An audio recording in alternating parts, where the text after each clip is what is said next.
25-26 season. It is over. It finished this past weekend. I think the 24th. I think all the games were on Sunday. But it is officially in the books.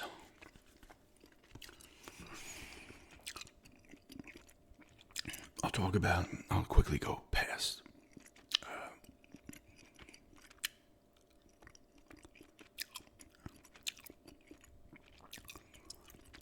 last week's games. This started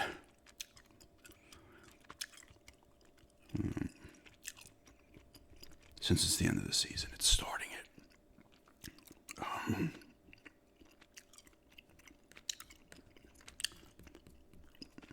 At the beginning. Alright, so May 24th, final games. It finished with Man U beating Brighton 3-0. The Wolves and Burnley one draw. They're both getting relegated. Arsenal beats Crystal Palace 2-1. They had won the Premier League. Arsenal did. Fulham beats Newcastle 2-0. Liverpool and Brentford 1-1 draw. Aston Villa beats Manchester City 2-1. Bournemouth Nottingham Forest 1-1. Draw. Sunderland beats Chelsea 2-1. Tottenham beats Everton 1-0. West Ham beats Leeds 3-0. West Ham also got relegated. It's close for Tottenham. If Aston Villa didn't bench like 7 dudes when they played Aston Villa, it's possible Aston Villa would have just beaten them and they would have been relegated, but that's how it goes. Alright, let's start off. The final standings, the table. Arsenal wins the league with 85 points. They go 26. 7-5 with a goal differential of 44. Manchester City finishes second, 23-9-6. We're going wins, draws, losses. So they're 23 wins, 9 draws, 6 losses. 78 points plus 42 goal differential. Manchester United in third. 20-11-7. 71 points. 19 goal differential. Aston Villa finishes fourth, 19-8-11. Only a plus 7 goal differential. They seem to do this, like if you look at their prior years. They have a very close goal differential. They don't give up a ton of goals, but they're pretty good in goals against, but they are not great in goals for. I mean, they're not terrible in goals for, but a lot of these top teams score more than they do. They finished with 65 points plus 7. Liverpool in 5th, 17-9-12. 60 points plus 10 goal differential. Bournemouth finishes 6th, 13-18-7. They had 18 draws. That's got to be tops for the league. And Arsenal had the most wins and the least amount of losses as well. 13-18-7 plus a 4 goal differential, 57 points for Bournemouth. Sunderland finishes 7th, 14-12-12. Minus 6 goal differential, 54 points. 8th is Brighton, 14-11-13 plus 6 goal differential, 53 points. Brentford 14-11-13. They finish 9th, but they lose out on 8th because of the goal differential. They had plus 3, 53 points. Chelsea finishes 10th. 14-10-14 plus 6 goal differential, 52 points. Fulham 15-7-16 with a negative 4 goal differential, 52 points. Now everybody else is going to be in the negatives from here on out. Newcastle finishes 12th, 14-7-17, negative 2. Goal differential, 49 points. Leeds 11-14-13, negative 7. Goal differential, 47 points. Crystal Palace 11-12-15, they finish 15th. Negative 10, 45 points. Nottingham Forest, a 16th. 11-11-16. Everton finished in 13, 13, 10, 15. Negative 3. I don't know if I can't remember if I skipped them. Nottingham Forest, 11-11-16. They finished 16th, negative 3, 44 points. Tottenham, 17, just out of regulation. 10-11-17, minus 9. I'll just say minus here. Goal differential, 41 points. West Ham, 18th, 10-9-19. Minus 19, 39 points. Burnley, 4-10-24. Minus 37, 22 points. Wolves, in 20th. 3-11-24. One of those wins was against Aston Villa. Burnley also, I believe, might have beaten Aston Villa, or at least had a draw against them. 3-11-24, minus 41, 20 points for the Wolves. So West Ham, Burnley, Wolves, all relegated to the, what do they call it, the Championship League? Now, top 5 teams here, according to this, I don't know how this is going to work. Some people say, no, maybe 6 teams get to the Champions League, but Arsenal, Manchester City, Manchester United, Aston Villa, Liverpool, all going to Champions League. Right here, this is on FOTMOB. It has Bournemouth and Sunderland, 6 and 7, going to the Europa League. And Brighton at 8th has Conference League qualification. I don't know what that is. Let me look.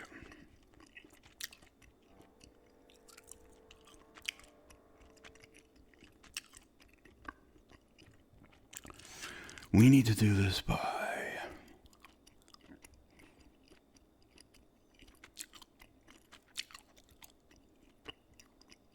Come on, where are you? I gotta find him now. What do they have him under?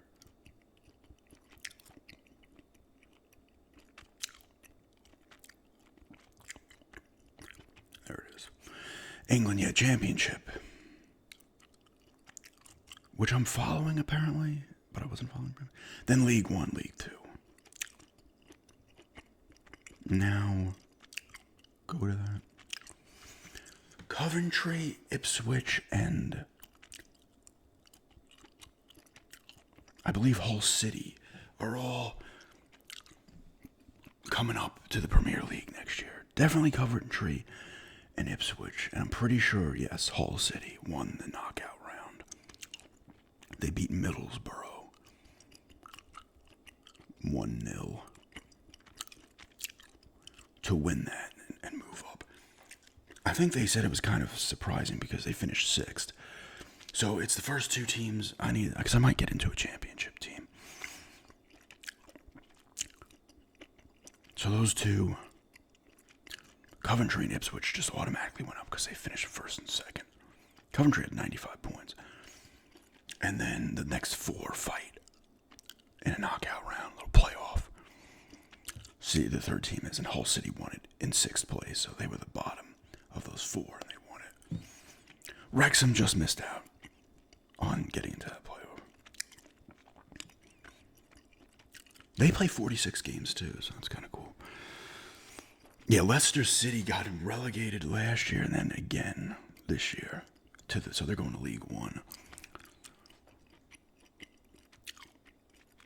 So those 3 teams got promoted. From my experience, obviously it's my first year being into it. I enjoyed it, I'm happy, obviously, with Aston Villa. Once again, like I said, they won their Europa League as well. So that's their first title in a long while, first trophy. They won that. Finished 4th in Premier League. Hey, great start for me personally as a fan. It can only go down from here, right? But they do have Champions League action next year, which I need to follow. Because I wasn't following the Europa League at first. I was kind of just seeing what they were doing, wins and losses, and then I followed it. Well, they didn't play a ton of games. I think they play like 8 games, and then they go into that big kind of playoff round type thing. And I was paying attention more. Cool to see. I was happy to see it. Like I said, though, I wasn't like over the moon, right? I've only been a fan for 1 year. I'm still like getting used to everything, so I'm happy for the team, obviously, and everybody, the coaches, owner, all that shit. And obviously the fans who have been fans of Aston Villa for a long time. Which apparently Prince William is too. Because they used to show videos of him hanging out at the stadium or something. So that's cool, but I'm happy for the hardcore fans that have been there, waiting for this for a long time. More them than, me, it's cool, but it doesn't really process because I wasn't paying attention to it at first, really, and then I was happy to see him win, but as it goes for the Premier League, I ended up watching, I think, 10 games. I want to watch a lot more next year, but I don't have access to all the ways to watch them, so. And it started off tough for them. They were like, 2 and 3 to start. I was like, oh my God, I was talking about some early recaps. I was like, oh my God. Whoops. But they were kind of on and off. It's kind of crazy that they finished fourth, to be honest with you. Because then they went through a streak where they won a bunch across all leagues, including the Europa League as well. Then they stumbled late season too. They did pick up the pace a little at the end too. Guarantee the Premier League, the Champions League, but they would have got it by winning the Europa League anyway. So maybe there would have been 6 in there if Aston Villa won, which they did, but they didn't get in based on standings in the Premier League. So if they finished 6th, the cat's out there. There's a cat outside. Hannah's running to the back room, shoving herself in the blinds. I might have to check on her, make sure she's not hurting herself. But pretty good season. Let's check some stats real quick. Let me just make sure she's not hurt. Yeah, she's fine. Anyway, I might edit that out. I have to figure out when that happened. So once again, we'll go to the top scorers here. Haaland, 27. To lead the way goals. Manchester City, Thiago. 22 for Brentford. Second, Semenyo. For Manchester City, he started on Bournemouth. Ended up going to Manchester City, 17 goals. Ollie Watkins did very well. He started off extremely slow. I don't think he had a goal till like the 8th game. I'd have to look and see. He finished with 16. 3 assists. Let me see. Does it have his transfer value is 58 million right now. Does it have his game log matches? His game log. Alright, I need to see. Well, where the hell am I going? I went too fucking far. No, did I? The problem is it's showing everything.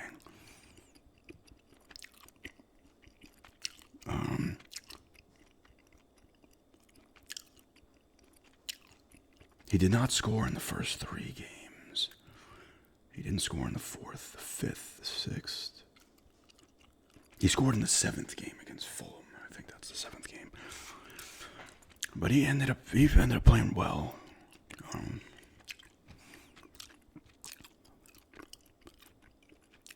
Pedro for Chelsea with 15. Gibbs White for Nottingham, 15. Victor Gurikis, I don't know his guy's last name. 14 for Arsenal. Calvert-Lewin, 14 for Leeds. Welbeck, 13 for Brighton. And so on. Assist Fernandez for Manchester United leads the way to 21. Now she's coming out here. You could probably, no, maybe it might have, no, my arm is probably in the way. He has 21 to lead the way. 12 for, oh my God, come on, man. Stop making noise. God, it's always something when you're filming a video. Cherokee, 12 for Manchester City. Bowen, 11 for West Ham. Haaland had 8 assists as well for Manchester City. And so on. Morgan Rogers on Villa had 6. He had a nice year too. He had 10 goals, 6 assists.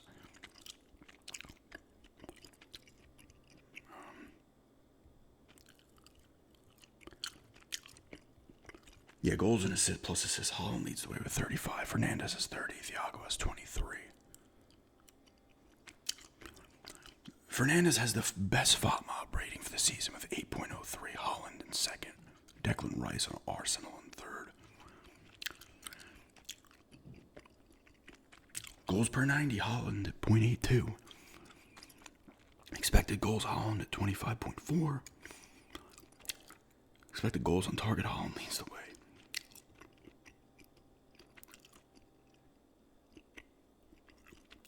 Accurate passes per 90 minutes, Rodri on Manchester City, 86.7.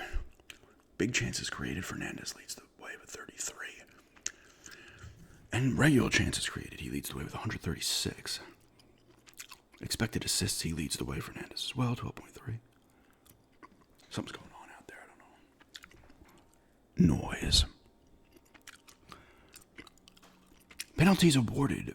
Quattar, 5 for Brentford.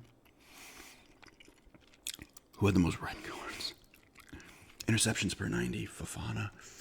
2.1, Chelsea. You got blocks, recoveries. There's like a clean sheets, Raha for Arsenal, 19 leads the way. There's Pickford in third for Everton with 11. He's their goalie, right? England's goalie, keeper for the World Cup. Save percentage, Martinez for Aston Villa in second with 70.9. Donnarumma with 72.9 for Manchester City leads the way. He also leads the way in goals prevented. Yeah, Martinez is good. I don't know if he's going to be there next year. But red cards, Romero with 2 for Tottenham, Fofana with 2 for Chelsea. Yellow cards, Andre for the Wolves with 12, Garner, and Everton also has 12. Fouls committed per 90 minutes. Federico Chiesi for Liverpool with 3.1. FOTMOT rating overall for the teams. Manchester City with 7.23. Arsenal was in third. Goals per match. Manchester City 2. Lead the way. Arsenal 1.9. Manchester United 1.8. Goals conceded. Arsenal 0.7. Lead the way. Manchester City 0.9. Brighton and Hove Albion 1.2 in third. Average possession, top team is Manchester City. Clean sheets, Arsenal top with 19. Attendance, Manchester United number 1. Look at this, West Ham's number 2. And they got relegated. Tottenham's number 3. And they almost got relegated. I would assume they also have huge stadiums as well. I would assume these teams with the biggest stadiums are drawing the biggest crowds. So it's not a thing of, they have 100-seat arenas and they only sell 62. No, they probably literally have a 62, 347 seating capacity. Or for Manchester United, 73. Aston Villa, 41, 9, 7, 7, and 10. Now, of course, that comes down to smaller stadiums. I said arenas. Stadiums. These are all stadiums. Who was last? Bournemouth with 11. I would assume they just have a small stadium. The Wolves are in 15th. So West Ham will probably draw crowds even in the champion. Because there's a good chance, I would assume, that West Ham gets promoted again back to the Premier League. I don't know about Burnley and the Wolves.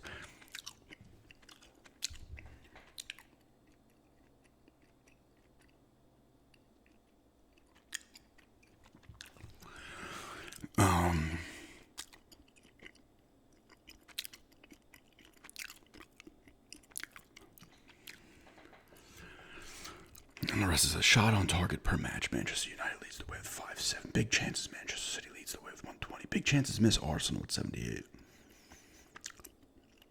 And penalties awarded, Brentford 10. Manchester City leads the way in touches in opposition box. And corners, set piece goals, Arsenal with 23. Tottenham did have 19, third. Second, Manchester United also had 19. And everything else is here. Tottenham leads the tackles per match. Possessions won final third of the match. Brighton and Hove Albion leads the way.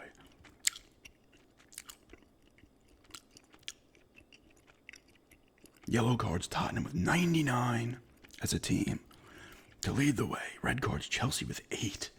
That's 4 more than Tottenham and Everton, who are behind them with 4 apiece.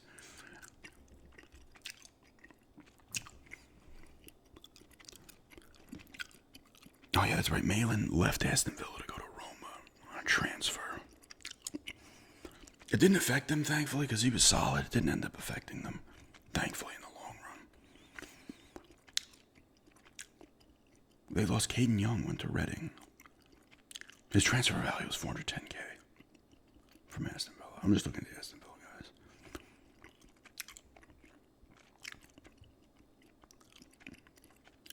$20 million. Who had the highest value? It has to be Semenyo, right? Where is he?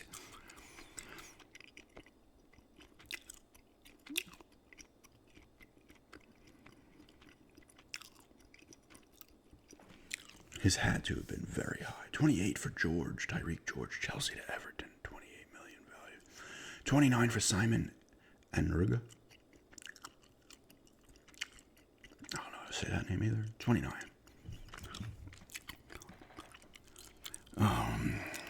Let's see who's a big one here. 50 million for Strand Larson from the Wolves to Crystal Palace. That's the highest I've seen.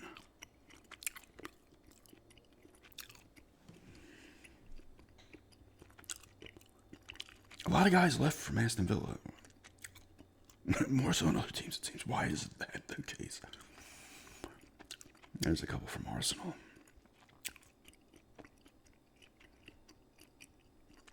Where is he? When did he leave? Was he early on? Why am I missing him? Let me look.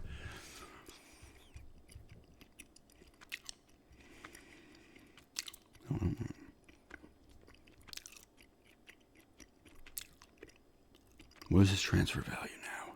79 million.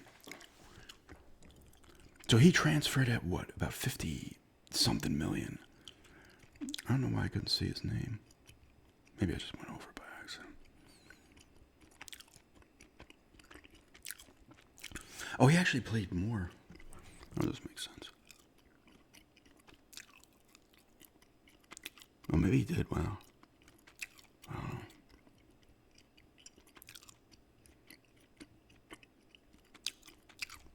I assume he went for a ton.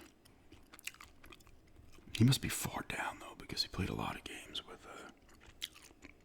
This is what I'm going to end the video on, trying to find his thing. Gusand on Aston Villa went to Crystal Palace for 37 million. On loan. That was on loan, though. A couple free agents here.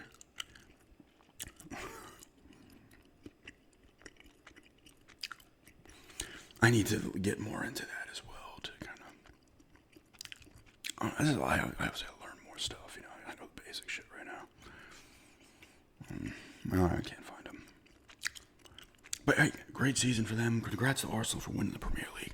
Who won the Champions League? It was like it wasn't anybody from the. Was it Real Madrid?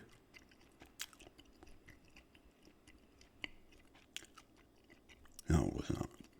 Oh, it's not. It hasn't even happened yet. It hasn't happened yet. They knock somebody out or something. It's Arsenal versus PSG, Paris Saint-Germain, 4 days from now. So, who was in the semifinal? Arsenal beat Atletico Madrid. Oh, PSG beat Bayern Munchen. All right. So I was way off on. It was Real Madrid even in there? Oh, yeah, they were. They lost to Bayern Munchen. So that's how Arsenal can end up winning the Champions League as well. So that's going to be a good game, I'm sure. Like I said, I want to kind of pick a team for the Championship League. Probably keep it at that. I don't want to go nuts. I don't want to have to focus on too many teams.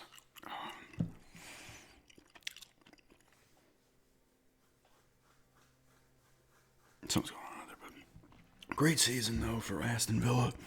Like I said, Arsenal won the Premier League. Congrats to them. That's the first one.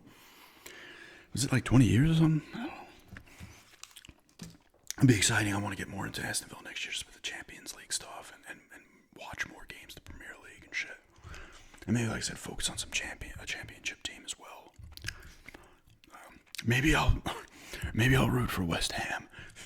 And then they get back promoted again. Now I have to be like, oh no, I don't like you anymore because Aston Villa. Or there'll be a second team. No, I'll pick somebody else probably.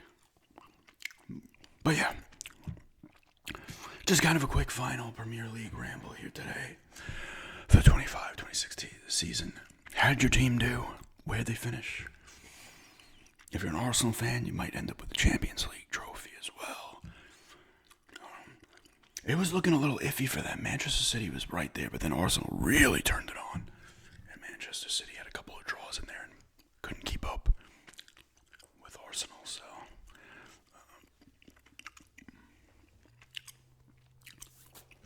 hopefully Aston Villa does well next year as well. Part of me feel, and they've been pretty consistent. That's part of the reason I chose them. They finished like 7 one year, 5th, 4th, and now another 4th. So there's consistency there. But part of me is like, yeah, I could see them dropping. Not to get relegated, but hey, you never know, right? But I could see them dropping maybe, but... I mean, Chelsea was always considered, right? They're considered a big six or whatever they call them. Cartel six. I think I see people saying that. And they finished in like 14th. Tottenham was in 17th, but apparently no one takes them seriously. Apparently, I don't know how true that is, but they've had pretty good finishes, so I don't know. I don't really know a ton of. I know some of the rivalries, but not a ton of them. But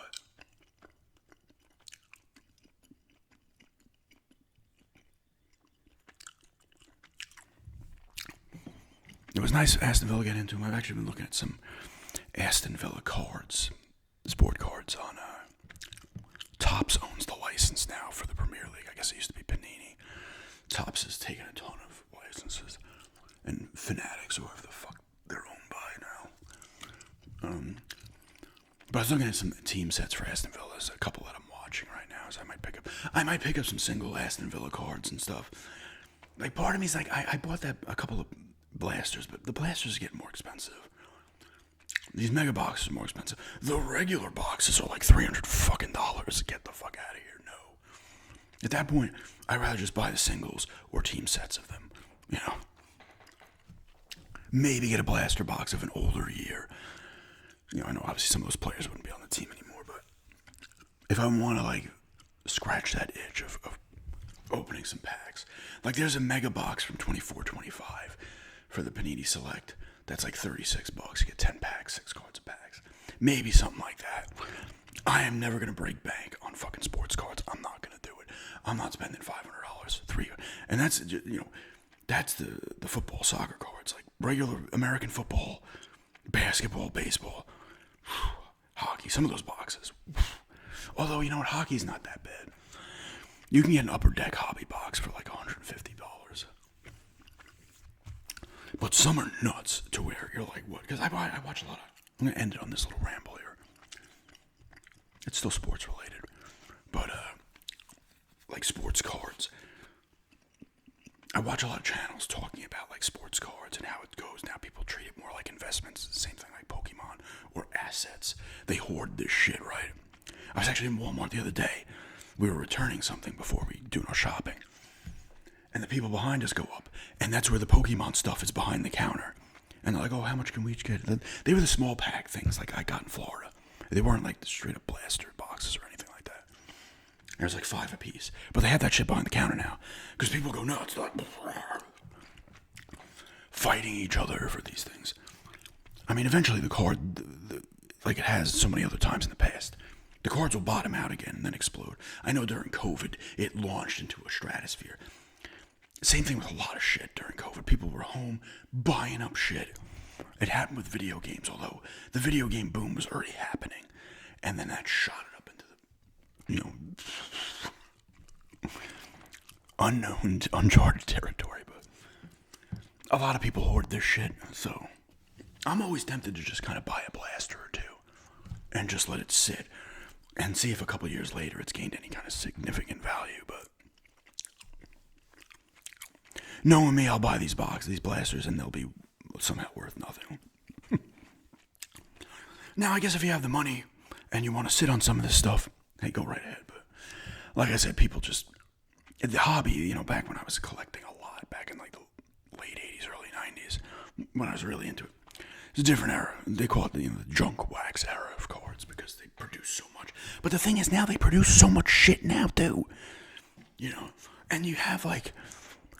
The special cards aren't even as special anymore. You gotta get like a 1 of 1.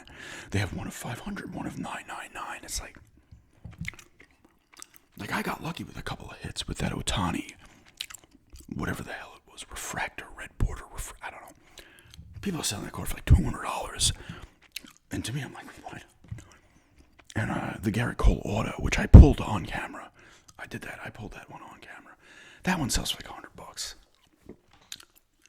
It's cool to have those. I still have them, obviously. I wouldn't get them graded or anything like that. Like, I looked at the grading stuff. That shit is way too expensive to get card graded.